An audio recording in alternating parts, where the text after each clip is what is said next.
ഞാൻ കണ്ട ഫ്രാൻസിസ് പാപ്പ ദൈവസ്നേഹത്തിന്റെയും മനുഷ്യസ്നേഹത്തിന്റെയും ആൾരൂപമായിരുന്നു. ദൈവത്തെ അടിയുറച്ച് ആശ്രയിക്കുകയും ആ ദൈവാശ്രയ ബോധത്തിൽ നിന്ന് മനുഷ്യമക്കളെ ആത്മാർത്ഥമായി സ്നേഹിക്കുകയും ചെയ്ത പാപ്പ 140 കോടിയിലധികം വരുന്ന കത്തോലിക്ക വിശ്വാസികളുടെ മാത്രം പിതാവായിരുന്നില്ല ഫ്രാൻസിസ് പാപ്പ എന്ന് ലോകം ഒരേ സ്വരത്തിൽ പറയുന്നു. വിശ്വസിക്കുന്നവരുടെയും അവിശ്വസിക്കുന്നവരുടെയും ജാതിമത ഭേദമന്യേ എല്ലാവരെയും ആദരിക്കുന്ന, രാജ്യാന്തര വ്യത്യാസങ്ങളില്ലാതെ എല്ലാവരെയും ഒരേ ഹൃദയത്തോടെ സ്നേഹിക്കുന്ന, വാരിപ്പുണരുന്ന, എല്ലാവർക്കും വേണ്ടി ജീവിച്ച ഒരു വന്യപിതാവാണ് യാത്രയായത്. ലോകസമാധാനത്തിനു വേണ്ടി, പ്രകൃതി സംരക്ഷണത്തിനു വേണ്ടി എന്നും ശബ്ദമുയർത്തിയ പാപ്പ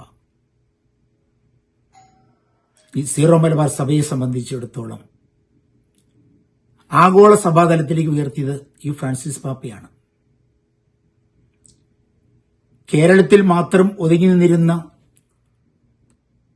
സീറോ മലബാർ സഭയ്ക്ക് ഓൾ ഇന്ത്യ ജൂറിസ്ഡിക്ഷൻ നൽകി മാർപ്പാപ്പയെ ആദരിച്ചു.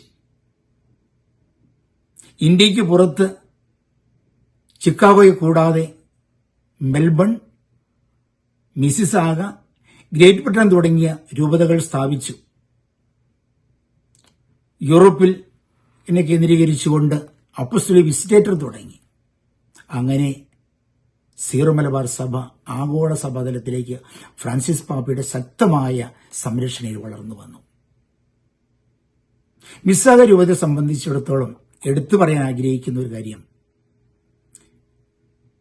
2015 വെറും ഒരു എക്സാർക്കേറ്റായി ആരംഭിച്ച ഈ സഭാ സംവിധാനം വെറും 3 വർഷം കൊണ്ട് ഒരു എപ്പാർക്കി, അതായത് ഒരു ഫുൾ ഫ്ലഡ്ജഡ് രൂപതയായിട്ട് ഉയർത്തി അനുഗ്രഹിച്ച ഈ ഫ്രാൻസിസ് പാപ്പയെ ഈ സീറോ മലബാർ സഭ ഒന്നടങ്കം, പ്രത്യേകിച്ച് മിസ്സാഗ രൂപത എന്നുമെന്നും അനുസ്മരിക്കും.